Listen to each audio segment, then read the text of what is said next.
Felipe Leão já falou de Vértigo hoje? Vai falar agora. Por quê? Porque eu inventei um motivo pra falar desse filme mais uma vez. Como, Felipe? Top 10 melhores filmes de Alfred Hitchcock de todos os tempos. Ah, Felipe, mas você vai fazer um vídeo desse? Todo mundo já sabe qual é o primeiro, mas não sabe os outros 9. Então, se vocês não sabem quais são os outros 9, nem sabem quais são as posições dos outros 9, já é justificativa pra fazer o top 10. Ah, mas a graça é saber quem é o primeiro colocado. Aqui a graça vai ser saber quais são os outros 9. Tá bom? Então tá bom.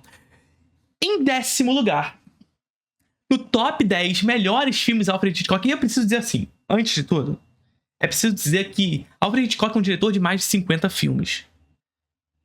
E eu deixei muito filme foda fora. Muito filme muito foda do lado de fora. Com muita dor foi fazer um top apenas 10 de Alfred Hitchcock. Você já conhece a Filmica, a nossa parceira aqui no canal. Por lá, você encontra um catálogo diverso com muitos filmes que eu já indico aqui pra vocês. Recentemente, por exemplo, foi adicionado por lá Kiri, do Kiyoshi Kurosawa, e Onibaba, do Kaneto Shindo, um dos grandes representantes da novela vague japonesa. Além de um catálogo bastante diverso com filmes da Chantal Akerman, Hong Sang-soo, novela vague tcheca e muito mais. O que talvez você não saiba é que a Filmica está com uma promoção maravilhosa. Usando o cupom LEÃO20, você ganha 20% de desconto no passe anual da Filmica, saindo por R$ 96. Sério, em que serviço streaming você tem um acesso anual a essa plataforma maravilhosa como a da Filmica por apenas R$ 96? E caso você queira assinar via Pix, a Filmica também está com uma promoção de R$ 100 no passe anual. Mas corre, que é por tempo limitado. A Filmica está disponível nas mais diversas plataformas e agora também nas TVs LG, além de Samsung, modelos 2020 até 2024. Então acesse o link na descrição desse vídeo e faça parte. Muita dor. Então, o que eu preciso de vocês para compensar a minha dor? Deixa o seu like, comenta bastante aqui embaixo, comenta qual é o seu top 10 de Alfred Hitchcock aqui nos comentários, compartilha, faz tudo o que for necessário para engajar, porque a dor foi profunda. Em 10º lugar, Pacto Sinistro. Stranger in a Train. Tá aí. Stranger in a Train. Filmaço de Alfred Hitchcock que vai contar a história de dois rapazes que vão fazer uma troca de assassinato. Isso aqui é loucura, tá? Eles vão fazer uma troca de assassinato. Um rapaz que é um tenista famoso. Aliás, esse filme aqui, com certeza foi inspiração para rivais do Luca Guadagnino, mas com toda certeza. E esse rapaz, esse tenista, ele deseja se separar de sua esposa traidora, que o traiu. E vale dizer assim, que esse filme aqui é de 1951, momento onde Hollywood ainda estava sob a égide do Código Reis, ou seja, não pode rolar divórcio. Não pode rolar divórcio nos filmes. Então assim, o nosso personagem central, ele quer se divorciar da sua esposa. Só que sua esposa, que o traiu, não assina o papel. E ele fica puto da vida porque quer se separar para se casar com a mulher que ele ama. Ou seja, ele nem pode, por causa do Código Reis, se separar, e ele nem pode consumar o seu desejo com a outra, porque seria traição. Mas o Alfred Hitchcock dá o seu jeitinho ali. Que o Hitchcock ele sempre dá um jeitinho de burlar o Código Reis. Em 1951 a gente já tá vivendo num momento onde o Código Reis ele tá um tanto mais enfraquecido por vários motivos que eu falo inclusive na aula sobre Hollywood pré-code e pós-code lá no Introdução ao Cinema. Sobre Código Reis essa aula. Tá lá no Introdução ao Cinema, é só se inscrever, link na descrição desse vídeo. E ele quer então se separar dessa moça. Em determinado momento, num trem, ele encontra um outro rapaz que deseja matar o seu pai. E ele sugere ao tenista fazer uma troca de assassinatos para que ninguém desconfie. Para que ninguém desconfie de um assassinato passional. Ou seja, o tenista mata o pai do cara e o cara mata a esposa dele. Tá ligado? Foda. Foda. Só que o que acontece? O cara do trem mata a esposa dele. Mas o tenista não cumpre com o combinado. E aí o cara começa a persegui-lo. Porra! É a história do duplo assassinato. Hitchcock já cria uma matriz específica, um código específico que vai ser muito repetido na história do cinema aqui. E a cena da partida de tênis é muito foda e vai ser muito importante, inclusive para influenciar rivais do Luca Guadagnino. Então, em 10º lugar, Pacto Sinistro, de 1951.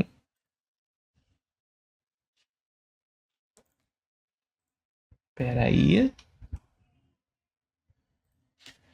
Em 9º lugar, Rebeca. Que isso, Felipe? Rebeca está em 9º lugar? Se Rebeca está em 9º, o que está abaixo? Se Rebeca está em 9º, o que está abaixo? Filmaço.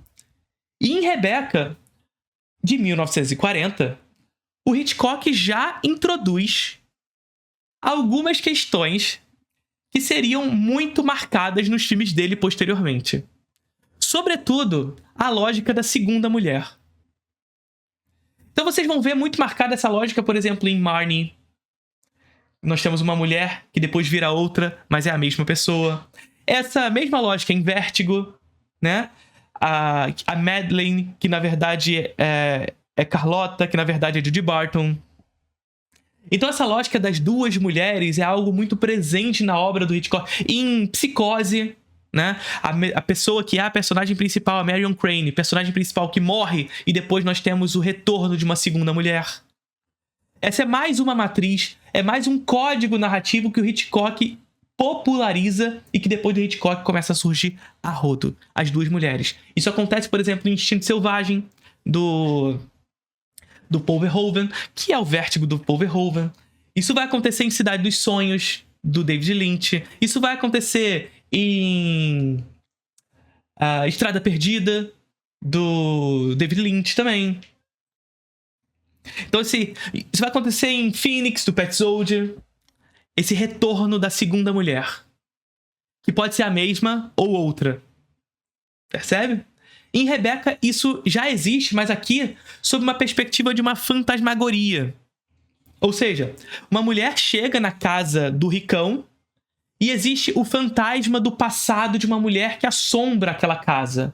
É claro que ela não assombra literalmente, mas essa fantasmagoria de um passado vai estar muito presente nos filmes do Hitchcock, até mesmo, inclusive, em Vértigo. Ou seja, esse fantasma, esse fantasma do passado,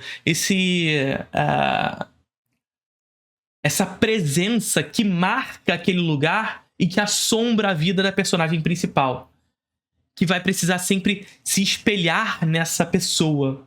Essa é uma outra marca muito presente na obra do Hitchcock, que Rebeca talvez seja o filme que inicia essa perspectiva. Então, em 9º lugar, Rebeca, de Alfred Hitchcock. Em 8º lugar, Jovem e Inocente. Esse filme aqui é muito legal, porque uma outra característica do Hitchcock vai ser implementada, e vai ser não só implementada, como retrabalhada e conduzida para uma perspectiva mais madura. Então, em Jovem e Inocente, nós temos a perspectiva do falso culpado e da dupla perseguição, que são características hitchcockianas que vão ser replicadas ao longo da história também. Olha só, tudo isso que eu tô falando aqui para vocês é mostrando o quão Hitchcock é importante na história. Percebe? Então veja só, a lógica do falso culpado e da dupla perseguição é justamente essa ideia. Em Jovem Inocente, por exemplo, nós temos esse rapaz que vê uma moça se afogando na praia, ela tá inconsciente, e ele corre para ajudá-la. Só que quando ele corre para ajudá-la, e ela já está morta, várias pessoas se reúnem e enxergam ele. E o veem como testemunhas, veem ele como culpado. Quando a polícia chega, vê que há um cinto perto daquele lugar e constata que a moça morreu asfixiada. Ou seja, ele passa a ser o culpado, ou melhor, o falso culpado de um crime que ele não cometeu. E que nós, espectadores, sabemos que ele não cometeu, mas que as pessoas do mundo do filme acreditam que sim. Essa é uma característica do Hitchcock. É fazer com que nós, espectadores, saibamos um pouco a mais do que os personagens no filme, mas não o suficiente para revelar o mistério. Então, o que é? Nós sabemos que não foi ele que matou. Nós sabemos que não foi ele que matou. Mas os personagens no mundo do filme não sabem. O que faz com que ele tenha que fugir. Percebe? Ele é o falso culpado e precisa fugir. Mas ele não pode só fugir. Ele não pode só fugir, porque em algum momento ele vai ser pego. Então é uma dupla perseguição, que é um outro código narrativo que o Hitchcock vai popularizar. É a dupla perseguição. Enquanto perseguem ele, ele persegue o verdadeiro culpado. Ele vai em busca do verdadeiro culpado. Ele faz o papel que a polícia não consegue fazer. Que os detetives oficiais não conseguem fazer. Foda. Falso culpado e dupla perseguição. Jovem e inocente. E aí, jovem e inocente vai ser justamente essa menina do filme, que é uma moça que vai acreditar no rapaz. E é interessante essa perspectiva do Hitchcock, porque geralmente a tipificação do cinema noir naquele contexto é a tipificação da femme fatale. Que é nada mais nada menos do que a personagem feminina que leva o personagem masculino ao perigo. Aqui é o contrário. Ela, a personagem feminina, por acreditar na inocência dele, entra em perigo, e não ele. Ela fica em perigo por acreditar nele. Saca? Em 8º lugar, Os Pássaros, de Alfred Hitchcock. Um filme muito injustiçado, diga-se de passagem. Injustiçado, assim, evidentemente que é um filme que a galera adora, é um filme que a galera costuma gostar e tudo mais. Mas muita gente assiste esse filme e acha que é um filme muito... que é quase como um filme B do Hitchcock. O Adriano tá botando até aqui, filme underrated, né? E a galera concebe esse filme como um filme meio B do Hitchcock, o que é loucura. Primeiro que, assim, é o filme que o Hitchcock faz depois de Psicose. Isso aqui já é bizarro. Que Psicose foi um grande marco na carreira do Hitchcock. Sobretudo por essa lógica da cena do banheiro, da violência que se encena ali na cena do banheiro. E Os Pássaros é um filme muito diferente de Psicose. Porque enquanto em Psicose o mistério é necessário e importante, nos Pássaros o mistério não é relevante. Nos Pássaros, a ameaça é constante. E nós sabemos de onde vem a ameaça. Nós não sabemos o porquê. Mas ela é constante. Nós não sabemos o porquê. E o porquê nem mesmo é relevante. O que nos dá aquele final do filme. Que a galera olha pra aquilo e fala, tá de sacanagem que esse aqui é o fim. Porra, mas assim, 1963. Filme inserido sob o contexto da Guerra Fria. E aquele final super apocalíptico, porra. Filmaço. Os Pássaros, de Alfred Hitchcock. Em 7º lugar, um filme menos assistido do Hitchcock, o que eu acho um absurdo. Então, assim, filme pra hoje à noite. Se vocês ainda não assistiram, I Confess, assistam. Assistam. I Confess. E esse filme aqui vai contar a história de um padre que vai receber uma confissão de assassinato. Então o padrezinho lá tá na dele, pá. E ele recebe uma confissão de assassinato de uma pessoa que trabalha na igreja. Ora, porém, sendo ele padre, estando ele no confessionário, nessa posição de ter recebido uma confissão, ele não poderia, portanto, dizer quem era o assassino. Entretanto, em determinado momento, o padre passa a ser uma das principais... Qual é o nome que se dá? Uma das principais pessoas que possivelmente podem ter assassinado a pessoa. Esqueci o nome. Como é que se dá o nome mesmo? Uma das principais suspeitos. Obrigado. E é justamente isso. Vem a lógica. Se nós temos ali o falso culpado, nós temos aqui o falso suspeito. Que é a característica do Hitchcock, como a gente disse lá. Só que aqui o nosso personagem sabe quem foi. Ele não tem que... Não é a lógica da dupla perseguição para descobrir quem foi. Porque ele sabe quem foi. Ele só não pode falar. A religião impede que ele fale. A sua posição enquanto padre impede que ele fale. E a sua dupla perseguição é uma perseguição pelo convencimento. O convencimento em uma esfera social de que ele não é o culpado, não podendo falar, então ele vai a julgamento, por exemplo, e no julgamento em júri, ele não fala quem é. Inclusive tem uma cena linda com ele em primeiro plano e a cruz em segundo plano, assim como uma mancha na imagem, uma mancha diabólica na imagem. Isso é curioso. A cruz de Cristo com uma mancha diabólica na imagem, a mancha que impede com que ele revele o verdadeiro culpado. Fantástico. I confess. Marnie. E aqui eu estou em quê? Qual é a posição? 1, 2, 3, 4, 5. Quinto lugar, Marnie. E assim, antes de começar aqui, já teve gente no chat. O pior filme que eu vi do Hitchcock é Marnie. Marnie é foda para caralho. Marnie é muito foda. E tá tudo de Hitchcock nesse filme. Tudo. Tudo. As duas mulheres. A mulher loira misteriosa, né? E o filme, Marnie, ele começa com essa mulher morena. E ela é filmada de costas. E ela comete um crime, um assalto ali, em determinado momento. E ela vai pro hotel. E no hotel ela tira a tinta preta e se revela como uma mulher loira. A loira misteriosa dos filmes do Hitchcock. E aí qual é a grande questão que tá nos filmes de Hitchcock como um todo? A loira misteriosa precisa ter o seu mistério revelado. E quem vai revelar o mistério da mulher loira? O personagem masculino. Claro, essa é uma tipificação histórica, que não está somente em Hitchcock, mas que Hitchcock populariza um tanto, que a Laura Mulvey, inclusive, discute bastante. E tem aula na Introdução ao Cinema sobre cinema como olhar, em que eu falo bastante sobre essa perspectiva do olhar masculino na história. Só assistam Marnie. E essa característica do desvelamento do mistério feminino, do uso da psicanálise, da lógica das duas mulheres e da mulher que retorna, vai estar sempre aqui em Marnie. Filmaço. Quinto lugar. Eu não quero... Eu tô falando aqui pra vocês, mas eu não quero revelar muito sobre o filme. Em quinto? Em quarto lugar, Notorious.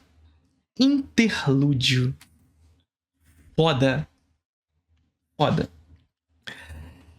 Interlúdio é um filme que eu uso como base, inclusive, para estudar MacGuffin do Hitchcock lá no Introdução ao Cinema do Hitchcock. Não é o Hitchcock que inventa o MacGuffin, mas o MacGuffin vai ser uma característica bastante popularizada também pelo Hitchcock em seus filmes. Então, se você quiser aprender um pouquinho mais sobre MacGuffin, vai lá no Introdução ao Cinema que tem uma aula só sobre isso e eu uso Interlúdio para falar sobre MacGuffin e Hitchcock. E o que é o MacGuffin? O MacGuffin nada mais, nada menos é, segundo o próprio Hitchcock, uma armadilha para capturar leões no norte da Escócia. Aí vocês vão falar, que jossa é essa de leão no norte da Escócia? Não existe leão no norte da Escócia. É justamente isso.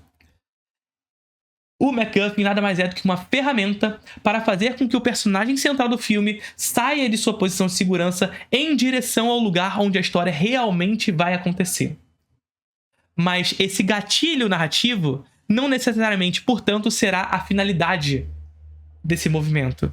Ou seja, em Notorious, nós temos especificamente uma investigação sobre o uso de elementos nucleares por parte de nazistas.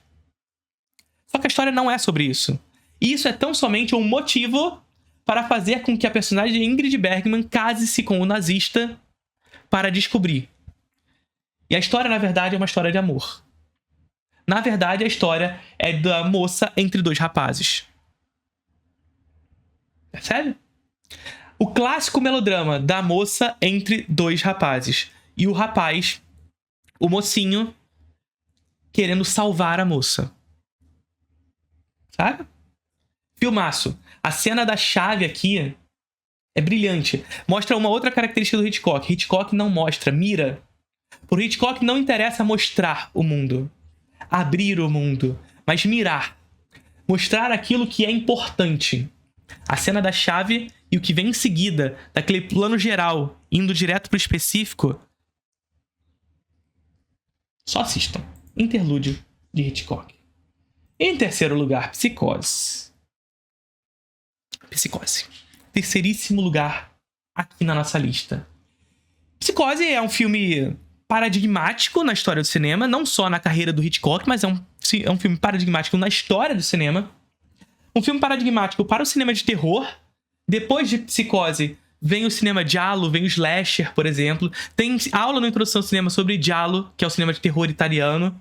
Tem no Introdução ao Cinema aula sobre Final Girl e o cinema de terror, que também tem aula na Introdução ao Cinema. E tem aula na Introdução ao Cinema sobre Psicose. Tem aula no Introdução ao Cinema sobre Psicose. E em Psicose, todas essas características do Hitchcock estão presentes. Tem MacGuffin? Tem. A moça rouba o dinheiro, mete o pé na estrada e, na verdade, a história não é sobre o dinheiro. O dinheiro foi tão somente um motivo para que a moça chegasse no Bates Motel. Tá ligado? Ah, Felipe, tem o retorno da segunda mulher? Tem também o retorno da segunda mulher. Marion Crane morre no meio do filme e retorna a segunda mulher loira para resolver o mistério. Percebe? Ah, Felipe, tem o falso culpado? Tem o falso culpado. Porque, na verdade, o filme ele é quase um whodunit, mas Hitchcock não deixa o filme se transformar num whodunit. E eu falo o porquê lá na Introdução ao Cinema. Ah, Felipe, Psicose é um filme que subverte o Código Reis? Tem aula sobre Código Reis na Introdução ao Cinema? Sim, é um filme que subverte o Código Reis. Já começa subvertendo o Código Reis. Quando ele mostra a personagem feminina deitada na cama com outro homem. Isso não podia no Código Reis. Mostrar uma personagem feminina deitada na cama com um homem. Ah, Felipe, é um filme que coloca nós, enquanto espectadores, como testemunhas oculares. Não só como testemunhas, como cúmplices dos acontecimentos? Sim.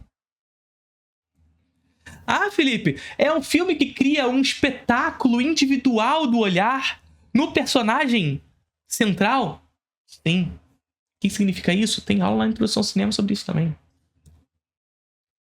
Então, Psicose é uma reunião das características de Hitchcock em um filme paradigmático para a história do cinema e para a história do terror do cinema. Em segundo lugar, Janela Indiscreta. Foda. Assim, o primeiro lugar vocês já conhecem, não preciso ficar falando muito, não precisa de tanto mistério. Mas assim, década de 50, Hitchcock faria talvez a sua maior década na história. Sua maior década na sua realização de filmes. E são dois os filmes da década de 50 que a gente pode chamar de filmes teoria do Hitchcock. Ou seja, são filmes que de alguma forma o Hitchcock não só discute o seu próprio processo de realização, ou seja, são filmes autoconscientes, são filmes que discutem o processo de realização de um filme hitchcockiano, como também discutem teoria. São filmes que falam sobre o que Hitchcock pensa sobre cinema. Percebe? E em Janela Indiscreta, o Hitchcock já ensaia aquilo que ele complexificaria em Vértigo. Ou seja, a perspectiva voyeur do personagem central, que será subvertida na segunda parte do filme. Um espectador que na primeira parte do filme, o espectador personagem do James Stewart aqui no caso, que olha para o mundo do filme e, portanto, sua vizinhança de forma distanciada. Ver sem ser visto. O espectador passivo. E no caso aqui, condicionado a sua passividade por ter quebrado a perna. Então ele não pode fazer nada. Em determinado momento do filme, porém, a personagem de Grace Kelly, a mulher, que teoricamente é aquela que é fútil aos olhos de James Stewart, é aquela que encara o mundo. Isso é muito lindo no filme. Porque quem vai encarar o mundo do filme não é o personagem masculino, James Stewart, que permanece passivo, permanece dentro de sua casa. Quem vai encarar o mundo é a personagem de Grace Kelly, a que supostamente era fútil para encarar esse mundo. E ela encara o mundo. E é nesse momento onde o mundo é encarado que o olhar é retornado. Que aquele que está na casa observada passa a olhar para aquele que observa. E aí, meu amigo, se antes você se mantinha distante o suficiente para se manter seguro dos acontecimentos do filme, agora que o olhar é retornado, você está em perigo. E se antes estávamos falando de cinema clássico do espectador passivo, agora estamos falando de cinema moderno, espectador ativo.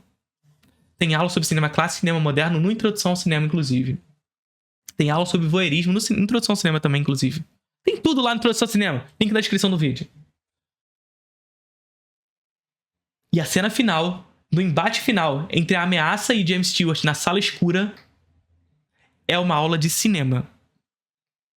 É uma aula de cinema e uma aula de um espetáculo específico de cinema. Do espectador que se senta numa sala escura para observar o mundo à sua frente. E que faz refletir luz naquele que ele observa. Janela Indiscreta. Segundo lugar. Em primeiríssimo lugar, não preciso de muito. Isso aqui, que tá estampado aqui, ó, nesse quarto. Isso aqui, que não poderia ser diferente. O maior filme já feito na história do cinema.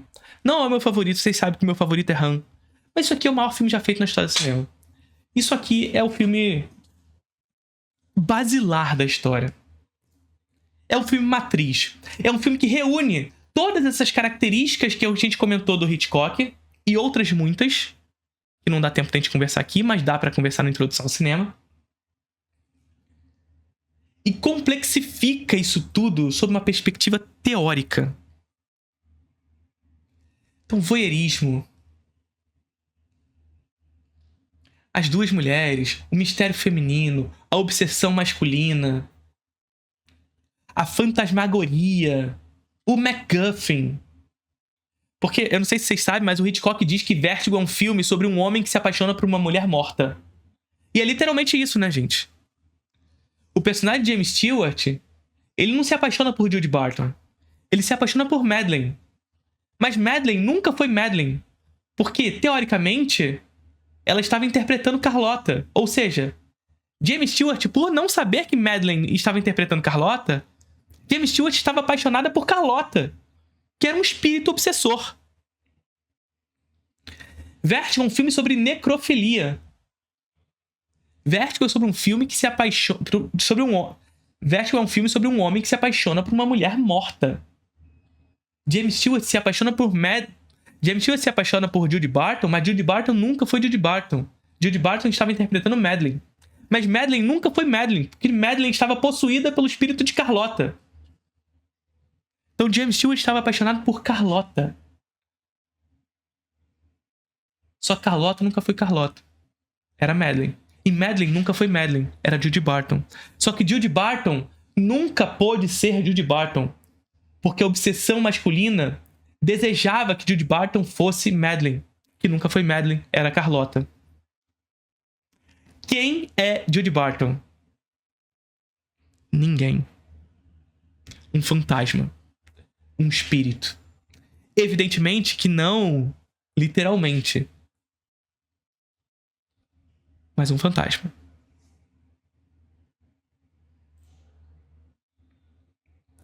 E tem aula sobre Vértigo no Introdução ao Cinema. Essa aula, real, essa aula sobre Vértigo no Introdução ao Cinema é imperdível. Eu tô falando muito sério. Essa aqui é uma aula que eu falo assim, é imperdível. Essa, eu posso dizer que assim, todas as aulas de Introdução ao Cinema são muito boas.